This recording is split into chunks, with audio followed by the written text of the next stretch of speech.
Not. Didn't work 2 minutes ago, but now it's working.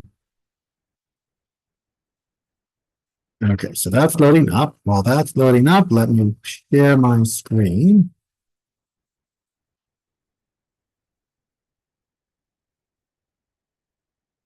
Share and slideshow and minimize so that I can maximize that. And Control Alt Shift H. There we go. Okay. Yes. Okay. Only 5 minutes late. You know, what are you going to do? All right. Now I just got to get my head back into the joy of what I'm actually trying to do. Excuse me. Setting that up so I can make sure that I stay in frame. Thank you for joining me either on Zoom or in person as we look at Megillat Esther. This is going to be primarily a trope class where we're going to go over the cantillation of Megillat Esther, but along the way, I won't be able to help myself. We'll also talk a little bit about the story of Esther because it is tightly connected to the trope. We're going to see that not tonight, but later when we talk about the detours that happen in Megillat Esther. Unusually, there are going to be changes in the trope that reflect both midrash as well as the feeling of the text, and we will dip into other trope systems, most notably the system of Eicha of the Book of Lamentations. So it's a little contrast that's thrown in, and definitely when you're just beginning, you may want to hold off on chanting those passages because being able to switch back and forth between two different trope systems can be challenging, as you'll probably see me struggle with a little bit later today. Now, let's start off in general with the why are we doing trope at all? Now, for those of you that have either been with me to learn trope or have watched my YouTube series on trope, this is going to look really, really familiar because it's the same basic reasons. So I'm going to go through it a little faster than I did in that course. If you want more of this, go check out my series on chanting Torah trope, and that will go into these in more detail. But I want to make sure that we understand that this is not singing. Trope, the use of cantillation, of a formal system of knowing how to add melody to each word, is not just there to make it pretty. That is a reason, but that's not the only reason it's there. It also ensures the consistent flow of the reading, that the flowing is not just a staccato word after word after word, and that ensures, number 3, the correct meaning of the reading. You have to understand that trope is primarily, first and foremost, a system of grammar.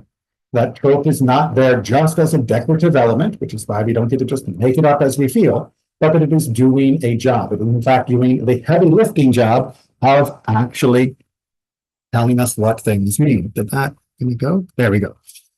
As we see from the book of Nehemiah, they read from the scroll of God's Torah clearly and gave the sense and caused them to understand the reading. No, thank you. Don't give me ads while I'm in the middle of this. God, sorry, technology has been not my friend tonight. So we do have a not just an obligation, but an opportunity when we are chanting to render God's words more intelligible than just static on the page. That by bringing them into the spoken form, we are bringing them to life in a way that gives extra meaning. And that extra meaning is very important. Right? If we look at our question of the sentence structure, we recognize that in every language, every sentence has a melody, right? Even in our English conversations. We are constantly doing it. You'll hear me do it more now once you pay attention to it than you would before. Now, if we take a look at some examples, hopefully this will drive it home. If I was not using intonation, I would simply say, on my burger, I want lettuce, ketchup, pickles, and mustard. And you can immediately hear that that does not sound natural, nor can you quite get a sense of what I'm saying. Or you might misinterpret what I'm saying as something that is meant to be rude or offensive. Instead, if it was natural, I might say, on my burger, I think we're getting an echo. On my burger, I want lettuce, ketchup, pickles, and mustard. And if you're paying careful attention, you'll notice that in English, when we are making lists, or at least American English, we go up and up and up until we reach the end. That's how we signal to someone else that we're still talking. Next time you're ordering at a restaurant, when you raise your intonation, they know you're not done ordering. But when you finally say, and fries, they know you finished ordering and they can check you out. That happens without you telling them, I'm done. That happens just by using the intonation. Trope is doing much the same. Few more examples, right? I can't believe she would do that. By placing the emphasis on the word she, changing the melody to show the listener that that's what I'm doing, I am rendering that sentence differently. And of course, the classic from the movie Frozen, do you want to build a snowman? Right? That can be done either sarcastically, well, do you want to build a snowman? Or it can be done genuinely, do you want to build a snowman? Or it can be, do you want to build a snowman? And we're now referencing the movie. Each one, same words, different melody, different meaning. And if we really want to play with that, we can talk about, do you need this project finished by 5 today? I'm angry. Do you need this project finished by 5 today? Now you know I'm tired. And do you need this project finished by 5 today? Same exact words, 3 different sets of intonation, 3 different meanings. If you were to read that in a book without that information or without the author writing, he said confusedly, you wouldn't know which one of those emotions was meant to go along with that text. That's why when we read the Torah, we have to project that in order that the text gets the full layers of meaning that otherwise would be missing. And of course, it is not just giving us the flavor inflection, it is also giving us the full grammatical structure. So for example, if we look at our English examples here, let's eat grandma and let's eat grandma are 2 very different sentences. One of them, by having that comma, means we're inviting our grandmother to lunch. The first one without the comma means we are suggesting cannibalism. A comma is fine when you're looking at it on a written text, but you don't see a comma floating through the air during a conversation. Instead, it appears through the way that we speak. And the usual way we include that is by a shift in the amount of pause between words. Let's eat grandma has almost no difference in pause between words 1 and 2 and 2 and 3. Let's eat grandma has a slightly different pause between words 2 and 3, between eat and grandma, which tells a native speaker that I am only inviting my grandmother, I am not proposing cannibalism. Likewise, a woman without her man is nothing is a very insulting statement to women. A woman without her man is nothing is a more insulting sentence to men. What's the difference? Well, verbally, what we're hearing is a slight pause between the word woman and without. A woman without her man is nothing. Very regular pauses, nothing special. A woman without her man is nothing. 2 additional pauses between woman and without, and between her and man, and now those words mean something completely else. Makes sense, right? We're so used to seeing this written out in punctuation that we forget how much we do this verbally constantly. And because of that, when we turn to the Torah or Megillat Esther, the scroll of Esther, we will often take for granted that the words just mean what they say without realizing they're only going to mean what I say they say. And that means I have to be an expert in knowing where do I pause, where do I join, how do I make this work? Thankfully, trope does that for us, so we don't sound like a fool. It allows us to actually know what we're supposed to say. This is talking just about the overall verse structure, but let's talk a little bit about the music. Unlike the Torah, which has a very, it's not exactly simplified, but it is a less elaborate melody system because it is trying to focus really on clarity. Megillat Esther has a little bit more fun with the sounds. Now that can be intimidating to people and think, oh no, it's, too fancy. I can't do that. Remember, to do the melody of the Torah, you don't have to be a great singer. You don't even have to be a mediocre singer. All you have to do is follow the patterns, get them consistently, apply them as they say, according to the trope on the page, and you will do fine. Find your area, right? If you're high voice, low voice, if you need to be slower, if you need to go faster, find what works for you, and it will be fine. There is no one who can't do the chanting. So this is just, again, talking about the importance of doing the reading. We're going to skip that. Again, it's all talked about much more in our in the earlier lessons I gave in the Torah class. But let's talk about the big rules. These are things you got to remember for everything we do. Every word has a trope symbol. Now, some of them are going to look like they don't have a trope symbol. They do. Right? Every word has a trope symbol. Even if that symbol is a hyphen, which tells you look on the next word for the trope symbol that controls both of these words, that symbol is there. Every symbol is either a joiner or a stopper for the flow. That is to say, it is either bringing two words together or it is making two words fall apart, like I just did in that sentence. It is bringing, let's eat grandma. It's joined together. Let's eat grandma. There is a break between eat and grandma. Trope does that. A lot of people get so caught up in the melody that they forget that is the primary purpose of trope.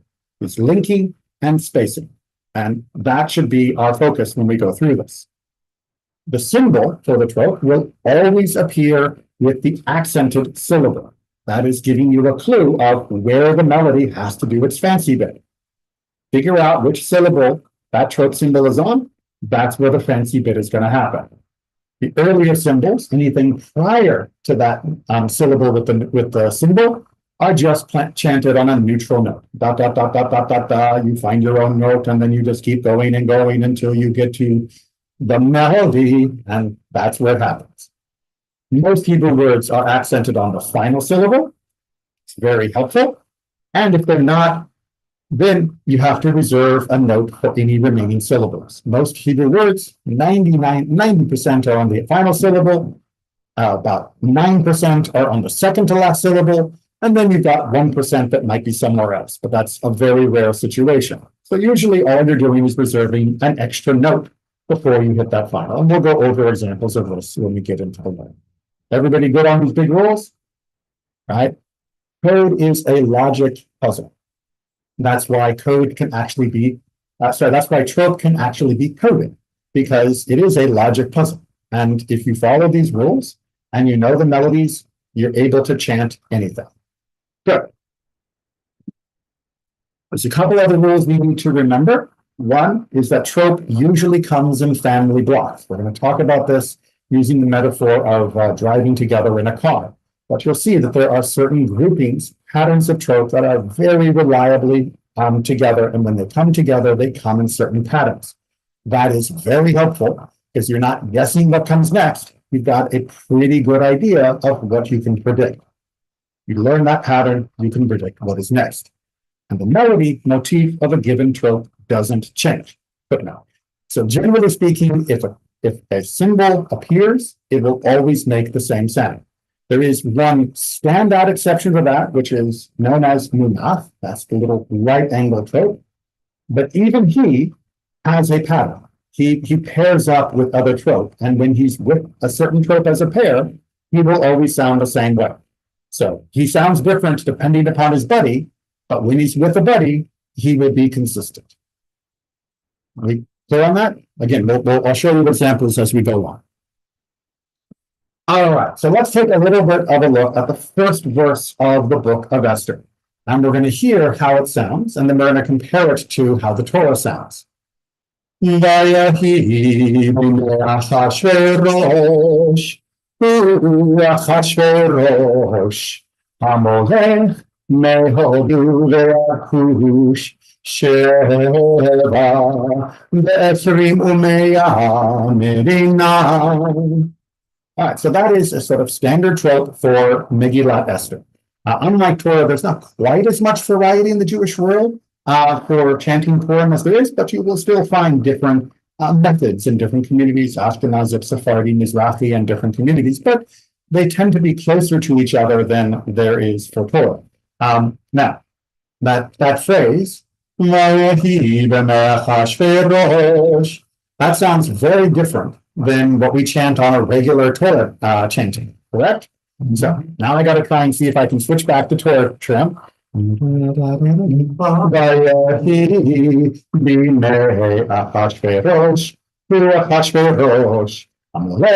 Mehodu. I'm slipping back into Purim, see? Because I know this verse way too well from Purim melody.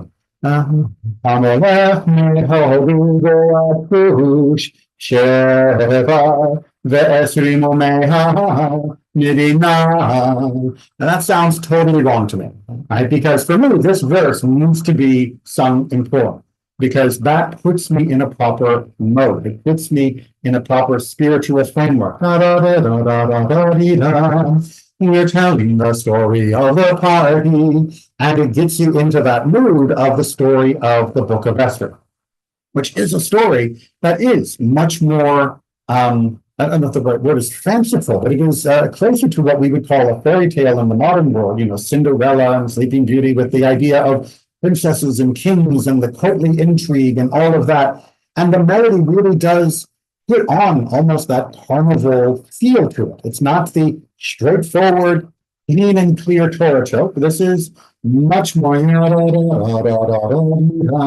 it's much more flowing, exactly. And like I said, that can be a little intimidating for people that aren't used to it and think, oh no, I can't sing that fancy. But it doesn't have to be fancy, just that's perfectly fine. Eventually you want to, improve the flow. That's cool. But again, the flow can't come and ignore the melody. Ignore the grammar. So you can't do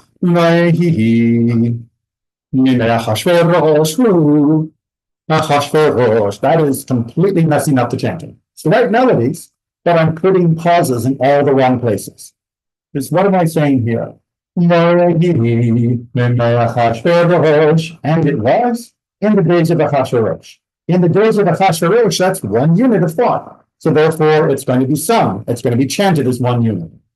Achashverosh. He was Achashverosh, meaning I'm pointing out who he is in the history timeline. That ruled from India all the way to Ethiopia. Sheva, 7, Midina, and 120 provinces. So there's 127 provinces that the Persian Empire was controlling during this time of the story of Esther. Make sense? And you can see how our linkers and our separators are making us understand what's going on here in the verse, rather than trying to just translate it without any of that structure that the trope is giving us. Questions or comments? We're going to break it down into piece by piece so that we can get this melody. You're not expected to have memorized it just from that little example. Okay. All right. So we're going to look at the Etnachta family, the Sof Pasuk family, and the Zakef Katon family, or I'll usually just refer to him as Katon because it fits the melody a little bit easier for practice. Now, the Etnachta family is governed by the Etnachta, which is the little wishbone-looking guy.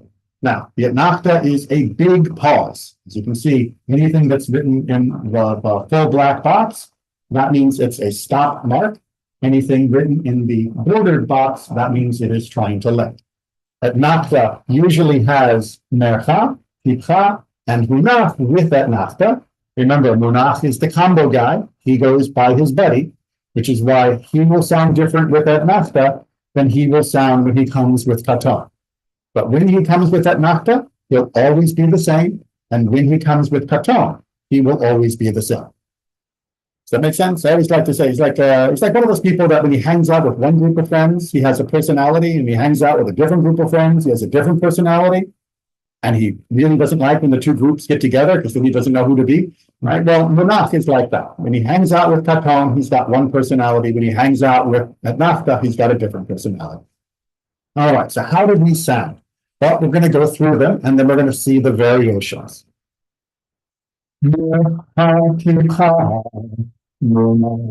Etnachta,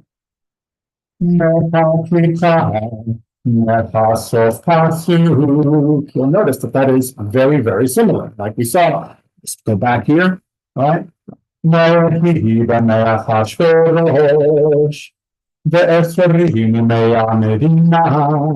It uses the same melody for both Etnachta as well as Sof Pasuk. That makes things a little bit easier. Does make it a little harder sometimes to follow if you're a listener, but thankfully most people will have a book, which means they can follow along with the printed text, not only the auditory text. And then our Katon family. See, I just lost myself as I mentioned Torah and now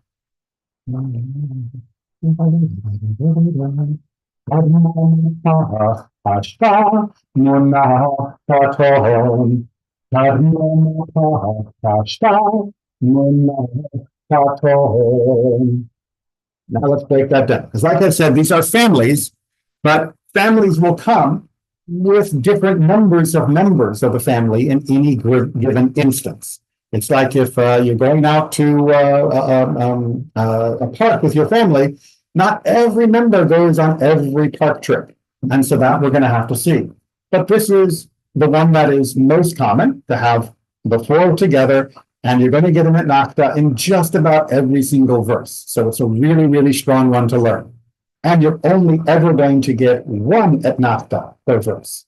So that means you're never going to go etnachta, and then 2 seconds later say etnachta in the same verse. If you did that, something went wrong. And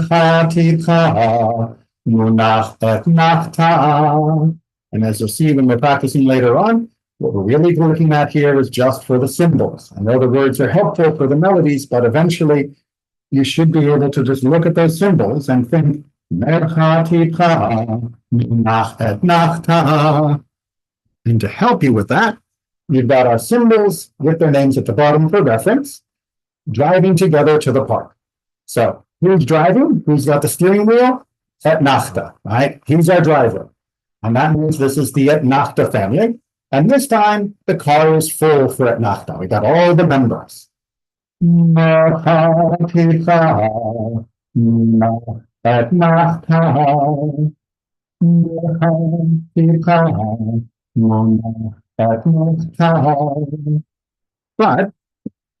maybe the night doesn't come one day.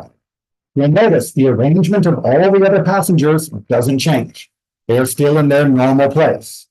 You just skip the Munach notes. Perfectly normal trope.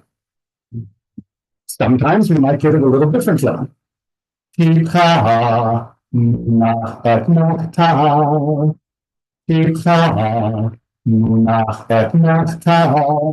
And if you may remember, that is our first opening.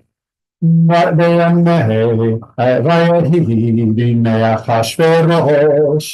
are the first three words of the Megillah, follow that particular pattern. And sometimes it's even shorter. And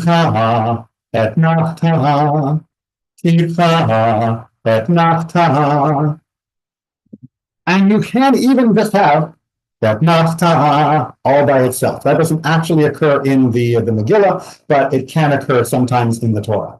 That's very rare, but it is possible. And I like to be complete. So how are we going to practice this? Well, the first way we're going to practice it is with English words, because I want you to hear the melody, not fight the Hebrew. So, neighborhood wants to play. My friend lives next door. Here in Orlando, we have many lakes. Where do you live? Do you work here? I like her. Right? That would be how each one of those could be done. And this is something that I strongly recommend you do as a sort of game for yourself, to the annoyance of anyone else around you. You can use the trope on your own. Try to find a way to fit the sentence. And that will give you a way to just practice the melodies without worrying about the Hebrew or anything else. Just come up with combinations that fit the patterns that we just saw in the car of how it will go. You're never going to go with a munach, then a tikla, and then an etnachta.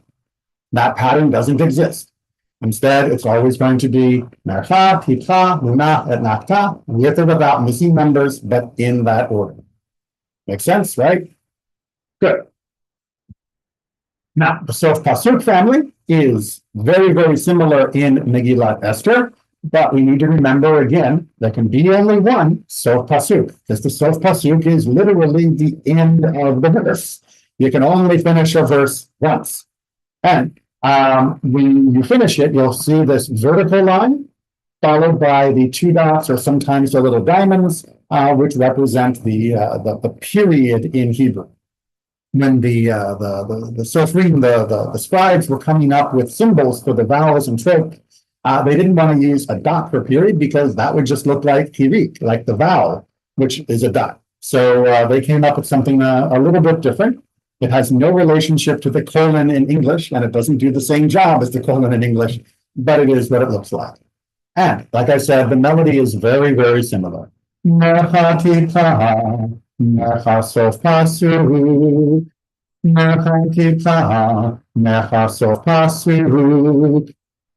we can then take a look at our car, and we're going to see very similar patterns.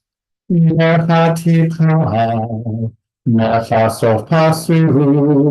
notice that we get this extra mercha sometimes that hangs out between our tipcha and our sof pasuk, but sometimes he doesn't show up.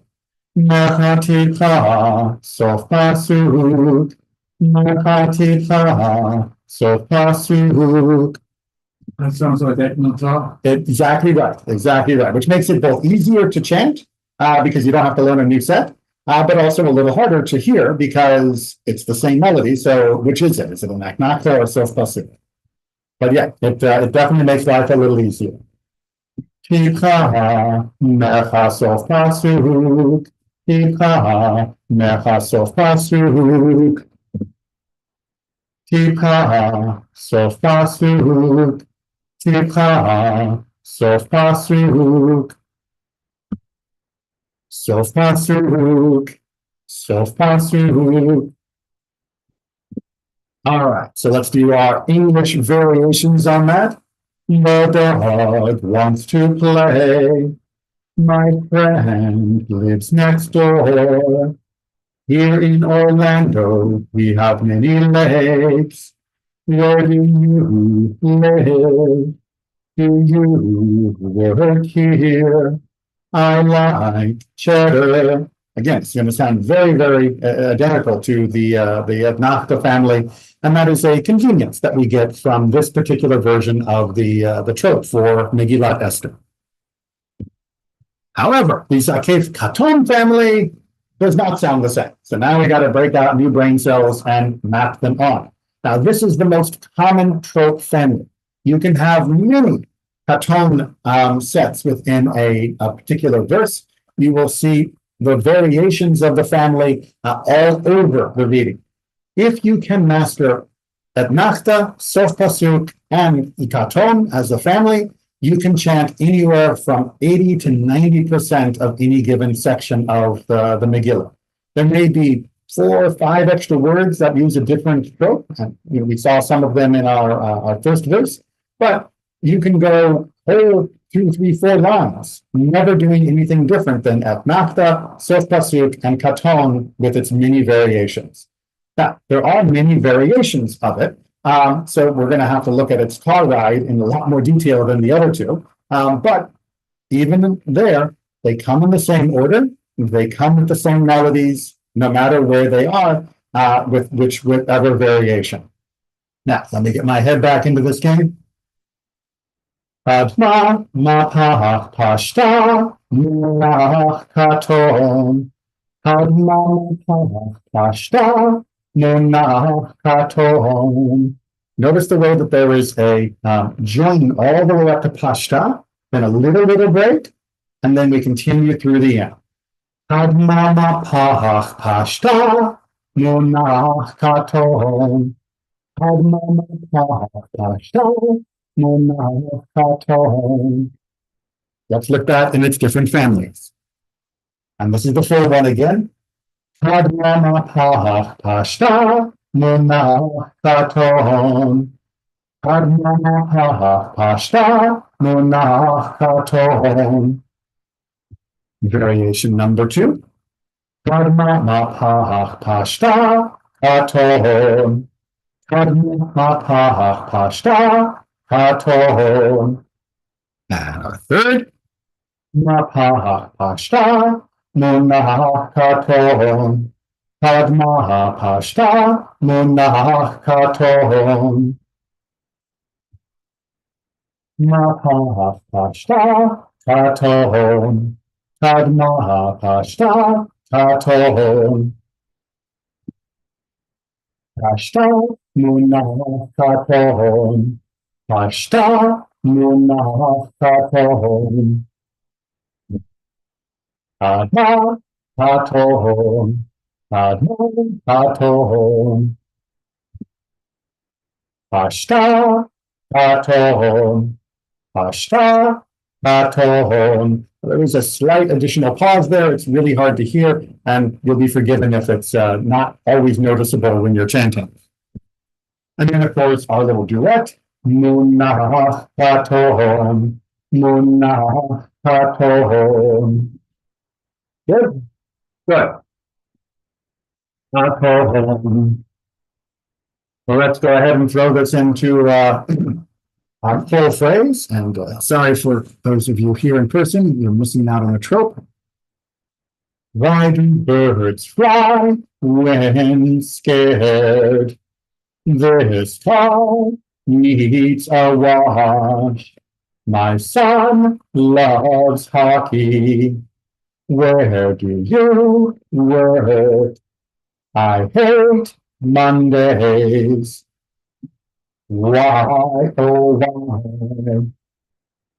Okay. Easy, right? It's just that easy. What's the difference between kadma and pashta? Don't they sound the same? They sound the same, except another one is a linker or one is not. So when we go back to our picture here, right, when we're doing a pashta, we have a little pause. Monah katon. Whereas with kadma, we always are moving straight into the next word. Kadma pashta. Monah katon. Kadma is up, pashta is up, but the amount of air time we allow before the next word is vastly different. Right? Kadma, there really should never be a breath. There shouldn't be any hesitation before moving on to our next word. Whereas after pashta, there needs to be that little blip, just that little pause that creeps into the sentence. So, pashta and kadma, with symbols in a different position to let you know which one is it. But we're going to get that also in just a second. But I'll go ahead and skip to that slide now. Right. So pashta and kama look alike. And the way that you can tell the difference, depending upon the book you're using, your tikkun, the material you're practicing from, is a pashta will always be hanging off the left corner of a word. Even if it is accented somewhere else, there will be a pashta hanging off the left corner. Whereas a kadma will always be right over the accented syllable in that word. Now, since I told you before that there will always be trope over the accented syllable, we've got to do a little fix for kadma, because if it's not the last syllable, then how do we show you where the real accent goes? Well, the solution became putting another pashta in the middle of the word over the accented syllable. So you end up with two symbols over one word. And in cases like that, you know it's a pashta because it's hanging off the left and because there's two of them. And you know that you only chant the first one. You don't chant the second one. That's just there to tell you it's a pashta and not a kadma. So for example, here in our word mayim, we're only going to pronounce the trope over that my.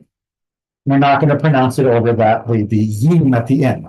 So in our melody set, we'd be doing mayim, mayim, not mayim. Nope, that would be totally wrong.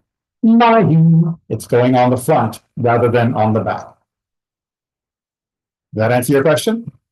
I know. It takes a little getting used to. And again, like I said, trope is a logic puzzle, but there is code to all of this of if you see two, only chant the first one, but it still counts as a pashta. It's all a set of if-then sentences for how to decode all of this and turn it back into melody. And as confusing as it can feel when you start, it is consistent, it is logical, and it does work. Could they have improved a few things? Yeah, well, they didn't ask my advice. But yes, there maybe are a few things we could have worked on. So one of those that always gives people a little grief in that category is munach. Like I mentioned, munach is a combo, meaning that he takes his cue from who comes right after him. Now, when you see him in a larger family, you can usually guess who's going to come after him, so you can predict that. But when he comes with his buddy, he will always sound the same. So when he comes before etnachta, he will sound one way, and when he comes before katon, he will sound another way. So we had that just recently. Munach katon, munach katon. Whereas when we do etnachta, munach etnachta, munach etnachta. So whenever he comes before etnachta, he's always going to be munach, munach. That's how he's going to sound before etnachta. Every time he comes before katon, munach, munach. That's how he's going to sound. So would I have loved for our ancestors to have come up with multiple symbols for him so that when he came before etnachta, he was just drawn differently? That would be convenient, yes, make him a little circle, make him a squiggle, whatever. We could come up with many symbols, but they didn't. However, he is consistent. And the underlying reason they didn't is because he is serving the same grammatical role in each part of in each sentence. So therefore, they didn't feel the need to have a different symbol. And the rules are consistent, so, we can work that out. Now, as much as I've used the word simple over and over again, I'm going to give you a little bit of advice. There is a temptation to simplify your trope. That is to say, you're listening to me going, da, da, da, da, da, da, and you're like, no, that sounds fine. The rabbi nearly does it, but I don't feel so good about my melody. So I'm just going to do da, da, da, da, da, da, da, and I'll make it simple. That's not actually making your life any easier. The more you strip down the trope, remove extra notes, try to simplify it so it's not as fancy, you lose the hooks that your memory is depending on. You want that dun dun dun dun. You want that nice, clear, strong, distinct melody echoing in your head, so that every time you see the wishbone, the etnachta, you can draw that melody up to the top of your brain and use it. And it doesn't work if you flatten everything down, strip off the fancy bits. Now everything sounds the same, and now you're just guessing. And now it's going to feel much more nerve-wracking. You're going to feel like you're making it up as you go along, and that is its own version of stress. But if you can just memorize these melodies, put in the time to get all the notes, and then use it consistently, once you get past that little hurdle, it is going to make your life a lot easier than trying to reinvent the trope every single time. As I mentioned, when you're practicing to begin, exaggerate. Right?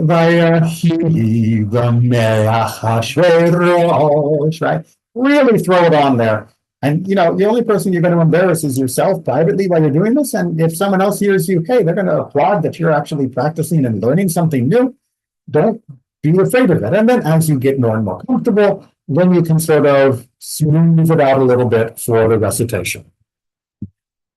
All right. So I told you before that the trope that we were learning just tonight will cover most of what you're doing. What you see here is in the highlighted sections are within the first 4 verses. Those are the only words that we have not already learned. Right? Everything else on the page, everything that isn't highlighted, we now know from the trope that we have practiced. Well, I know we're not perfect yet, but that's the idea. So if we were going to chant this, starting at the beginning, we would start with Achashverosh, Amolech mehodu ve'ad kush sheva ve'esrim u'meya medina dayam Yeshevet המלך אחשורוש, על כיסא מלכותו, אשר בשושן הבירה, בשנת 3 למלכו, עשה משתה לכל שריו ועבדיו, פרס ומדי, הפרטמים ושרי המדינות לפניו, ופרעותו את עושר כבוד מלכותו, ואת יקר תפארת גדולתו, ימים רבים מונים ומעט יום. Think only a few little deviations that we had not already covered. The rest of it was the same melody set that you learned, right? It's the pattern you've already got. And we're going to go over almost all of those ones next week, to fill in those blanks. And then you're going to be up to like 95%, depending upon the section that you're chanting. And then there's just a handful of other oddballs, and you're done, right? That's all there is to the basic chanting. Yeah. There was something very special about Megillat Esther that sets it apart from the other chanting that we do, which is that even unlike Torah originally, Megillat Esther commands us to read it every single year. It's sometimes forgotten, but the Torah itself doesn't tell us to read the Torah every year. That is something that was added in later on by Ezra, and then later by the sages in its current form. Originally, the Torah tells us to read it like every 7 years as a public ceremony.